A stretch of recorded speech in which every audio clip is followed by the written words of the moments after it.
Gohan eh.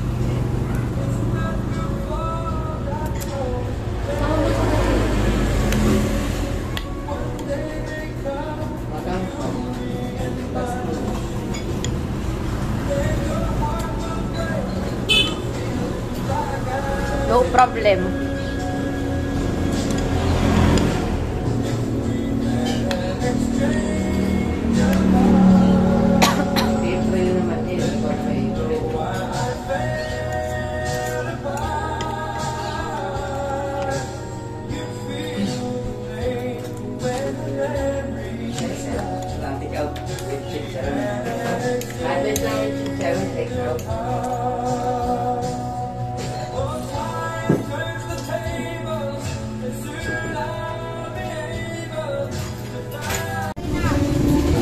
Avocado.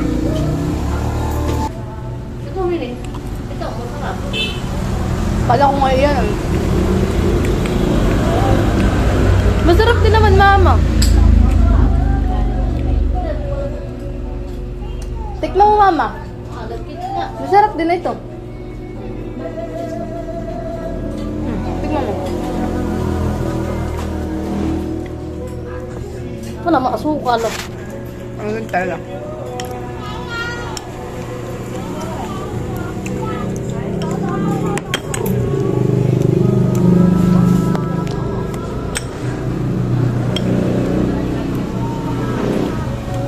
Ano? Yan mga kabayabas at nandito na po ako sa simbahan. Ako'y naglalakad na. Papasok po. Kaya sana po ipatuloy po niyo ako supportan sa aking vlog. Sa walang sawa po niyo pag-support at mag-ingat po kayo palagi. God bless po. Ako naman po ay kaya pupunta muna po dito sa church ay kami po ay may araw po ng kababaihan yan. Dito po sa Carmelo, simbahan. Tapos naman po, ang pasok ko naman po mamaya ay 3 to 5 po. Kaya, ano po kaya ako may time pa na pumunta po sa simbahan. Kaya, yan. Samahan po ninyo ako sa aking maghapon. Thank you so much po. At mag-ingat po kayo palagi. God bless po. Yan. Ako po yung naglalakad na. Punta po sa simbahan. Parang kakaunti pa po ang tao. Medyo maaga pa naman po.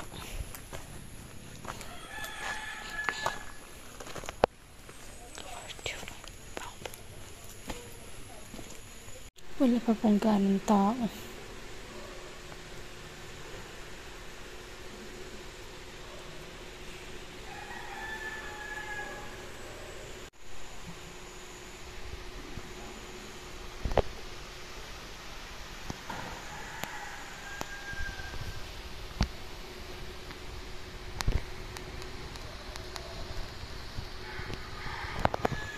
May mga nadating na po mga kabayabas.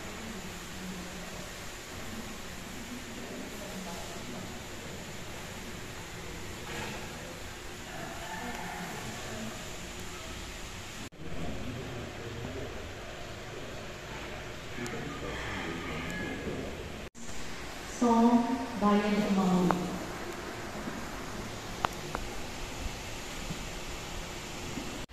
Welcome po sa mga kabataan dumalo sa araw ng edukasyon sa araw ng ito. Salamat sa inyong pagtutuon at presensya. Sa pagpapatotoo sa pag-ibig ng Diyos at sa paglago ng pananampalatayang Katoliko. Malugod na pinundahan sa Lorenzo, ang Panginoong Jesucristo, ang kanyang tanging yaman sa mukha ng mga dukha at itila sa paghinday ng ang ugat.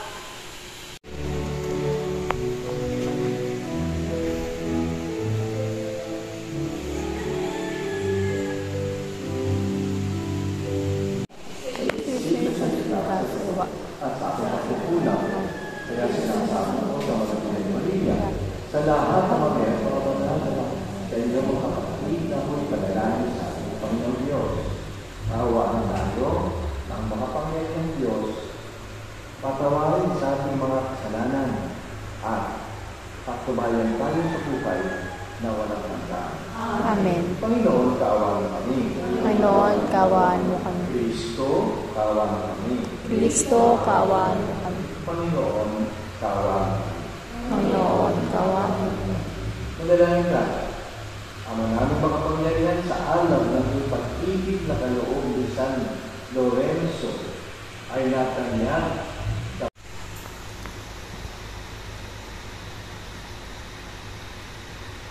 Unang pagbasa.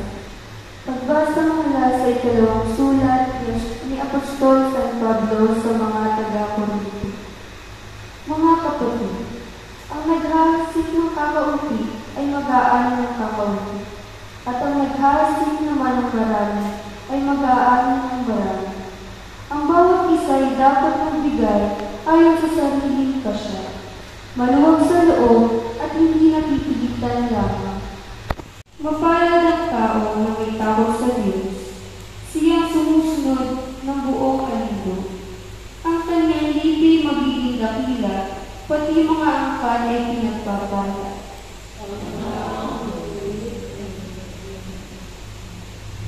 Ang mapagpautang nagiging mapalad. Kung sa hanap buhay, siya ay laging tapat. Hindi mabibigo ang taong matuwid, di malilimutan kahit isang sabi. Ang taong tunay na matuwid ay mga bagay mabagay. Anumang balintay, hindi siya takot. Matatag ang puso, may tiwala sa Diyos. Alam na babagsak ang kaaway niya. Ang taong tunay na matuwid ay mga bagay mabagay. Mabait na lubha, lalo sa Manila. Ang pagiging matuwid ay di magwawakas. Buong karangalan siyang itataas. Ang taong matuwid ay matuwid na. Pero dito sa ating Ebanghelyo ay at ang konti ang talaga nakakaunawan nito. Napaliwanag ko sa inyo na sa English dito, tapos sa Tagalog mo na ang taong labis nagpapahalaga sa kanyang buhay ay siyang mawawalan nito. Sipin ninyo, sa English to, ang sinasabi, love, nagmamahal. Marami naman sa paano hindi naman nagpapahalaga, hindi ka? Pag pinapahalaga mo sarili mo, minamahal mo sarili mo, ay mawawalan ka. At kung sino yung hate ang nagagalit sa sarili niya, mas ito pa ang bibiyayaan ng Diyos. Ano na? Tayo ko talaga pinanganak upang makadusa at saka magagalit ka sa sarili mo, hate mo sarili mo, okay pa naman, ano pa? Sa kanya mga ito? You have to hate yourself. If you love yourself, you lose it. If you hate yourself, mabago tayo ng tanong. Anong opposite ng love? Kada nga? Sagot. Nasa hate. Kaya yung tinuro sa atin, di ba? Love. Hate. Doon nga yun eh. Doon yung mas lalo mautamaan. Ibig sabihin, pag masyado mo, pinahalaga ng sarili mo, lagpas yun sa pagmamahal. Ang tunay na pagmamahal ay to hate yourself. Yung hate ang mahalaga dito, unawain natin. Kasi pag masyado mo minamahal yung sarili mo, nagiging selfish ka o greedy. Kaya ang opposite talaga ng love is greed, hindi hate. Kasi ngayon, di ba, may jowa ka. Dahil naman jowa mo mga lalaki o babae, yung iba naman kalaguyo. Hindi ito kalaguyo. Ito nangingiti mga talaga, kalaguyo. Ay siyempre magagalit ka. Di ba, magagalit ka sa kanya. Aba yung pala naman kasama ay pamangkin. Babae. Nung malaan mo yun, aba yung hate mo, tumindi na rin lang mo. Diba? So, hindi niya opposite yung hate. Kasi minsan, pagkadugtong yan, pag naghiwalay yan, ako, dalawang dulo, paano maibalik? Pero pa ikaw ay swapa, ikaw ay greedy, ikaw ay makasarili, hindi ka pwede magmahal. Kasi wala kang iniisip kundi sarili na. Pero ang ibig sabihin ng hate yourself ay hindi mo pinapahalaga ang sarili mo lang. Kasi ang kahulugan mo kasi ng pag-ibig ay pagbibigay ng sarili, hindi ba? Hindi yung pagmamahal mo, para kunin mo lahat ng klase pagmamahal yun, ikaw na lang nabuhay. Pero pagpalabas yan, yun ang lang, natunay. Ganyan kasi ang yan ang tatawag natin mga paradox na hindi bisa natin naiintindihan sa buhay natin. Na pag ikaw nagbibigay ng sarili mo, nag-mission ka, nagtitiis ka ng maraming dagog ng tadhana, at lahat ng iparat sa Diyos sa pag-ilingkod mo sa kapwa mo, aba yun talaga pagmamahal. Kasi lahat tayo may choices. Meron kang binibigyan ng Diyos ng pagkakataong magdesisyon, pumili sa buhay mo. Hindi ko makakalimutan ng pray. Hindi pa ako teenager yung elementary pa lang. Elementary.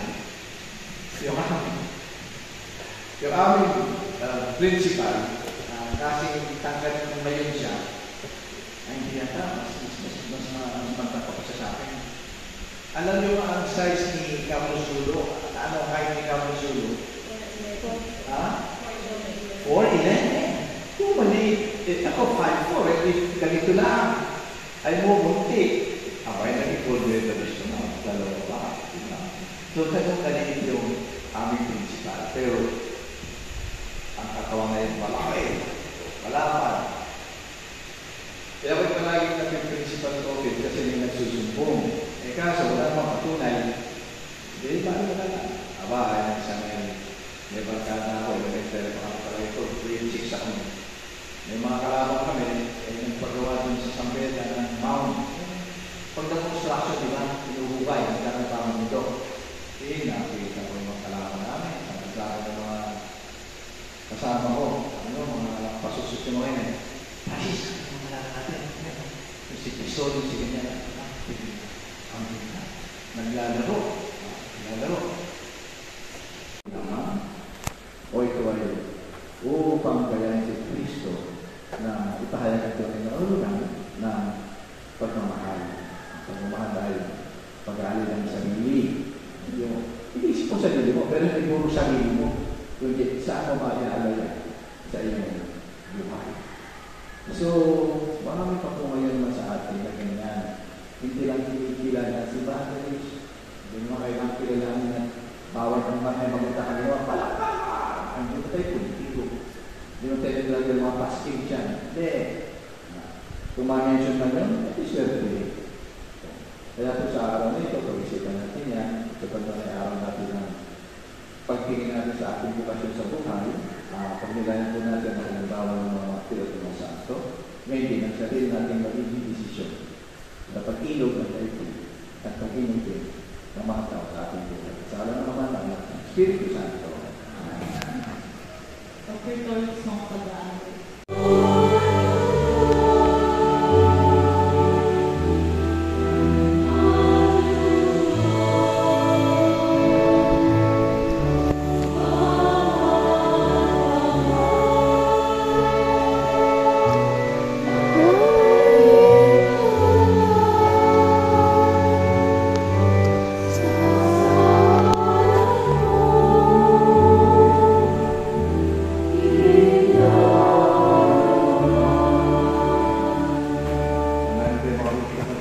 Sinasalbatan kanya ng puri ginagawa natin, labot sa kanya malagad at sinabi, ang ganda nito at sabi, ito ang aking katawan ay lahandro ng para sa inyo.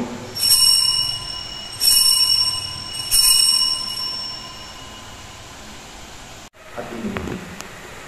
Itong kalis na nakikigo ng bago at walang gakutan. Ang aking dugo na ibubuhos para sa inyo, para sa lahat. Sa ikapagpapatawad ng mga kasalanan. Gawin ito bilang pag-alaala sa akin.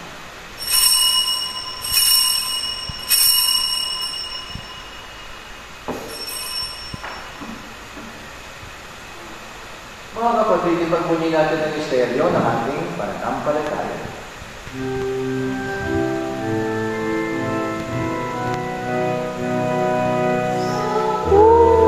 So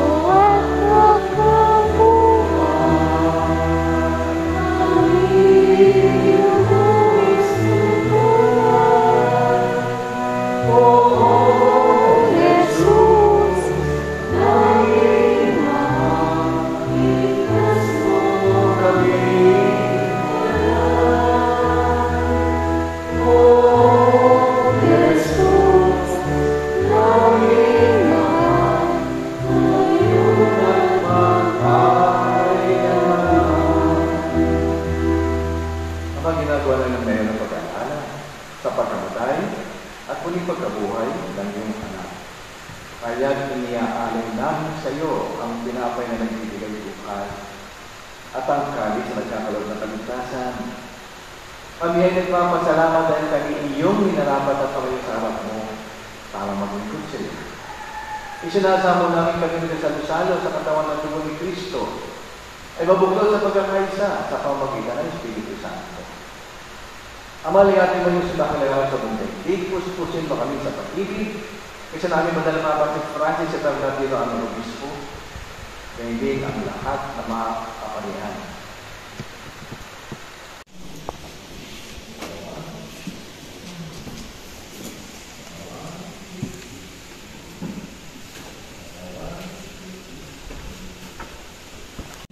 Papuntay mo dito yung gusto mong pumunta dito. Eh kayo yung pinili ni Lord na pumunta dito ngayon. Pinagdasal ko kayo talaga. Sige, isang bagsak. Ako naman po.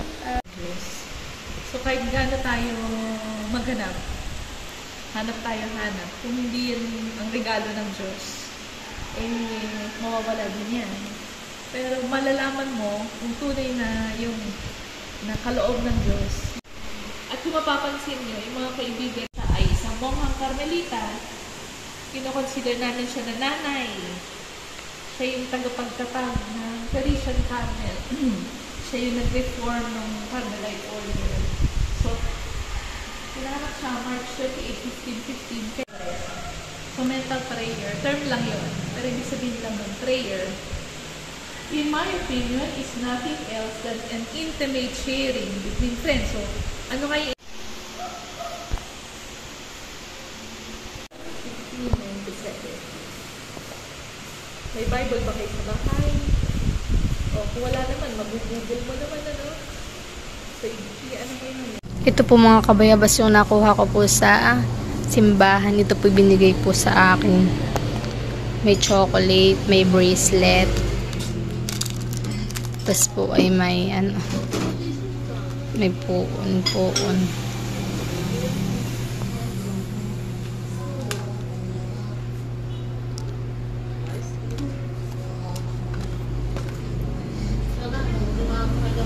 Araw ng Bukasyon, August 10, 2024.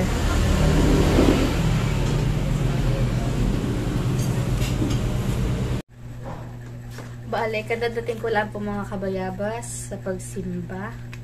At ito po binigay sa akin ni sister. Ito po ay Suki Daybook 2024. Thank you po Sister Nelly sa binigay po niyo sa akin.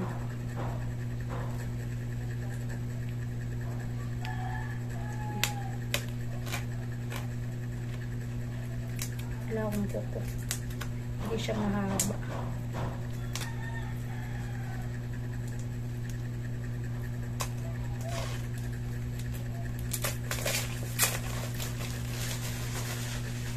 Thank you so much po dito sa buhok.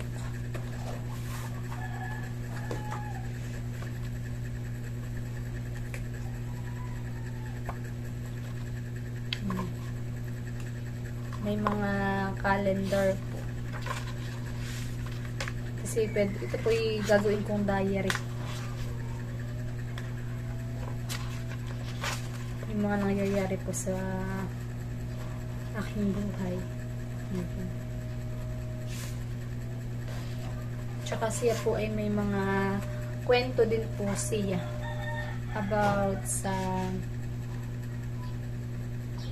buhay po. May story po about kay God.